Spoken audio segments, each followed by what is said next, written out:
అనగనగా ఒకరోజు ఉదయం అడవిలో సూర్యకిరణాలు చెట్ల మధ్యగా మెల్లగా జారుతున్నాయి.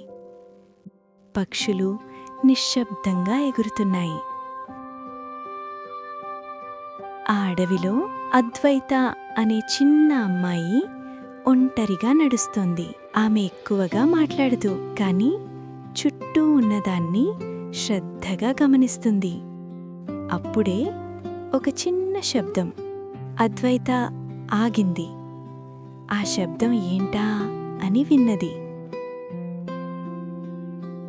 పొదల దగ్గర ఒక చిన్న కుందేలు భయంతో కదలకుండా ఉంది. అద్వైత దగ్గరికి వెళ్ళింది, కాని వెంటనే తాకలేదు. నిశ్శబ్దంగా కూర్చొని చూసింది. అప్పుడే అడవిలో నుంచి ఒక చిన్న జింకపిల్ల బయటికొచ్చింది. దాని కాలు కొంచెం గాయపడింది. నడవలేక బాధపడుతోంది. అద్వైతకు అర్థమైంది, కుందేలు భయపడింది ప్రమాదం వల్ల కాదు, జింకకు సహాయం కావాలనే కారణం వల్ల.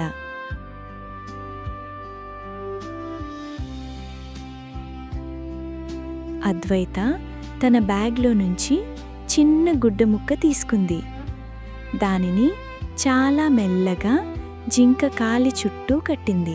జింక భయపడలేదు. కుందేలు అద్వైతను నిశ్శబ్దంగా చూస్తూ ఉంది. జింక మెల్లగా లేచి నిలబడింది. కుందేలు ఆనందంగా ఎగిరింది.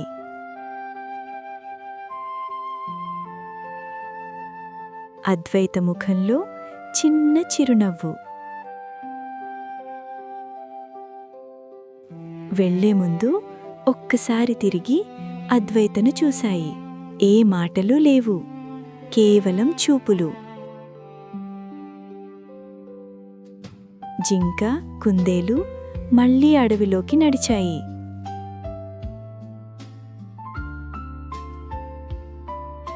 అద్వైత మళ్లీ ఒంటరిగా నిలబడింది. అడవి అలాగే ఉంది, కాని ఆమె మనసు మారింది. ఎందుకంటే దయకు మాటలవసరం లేదు.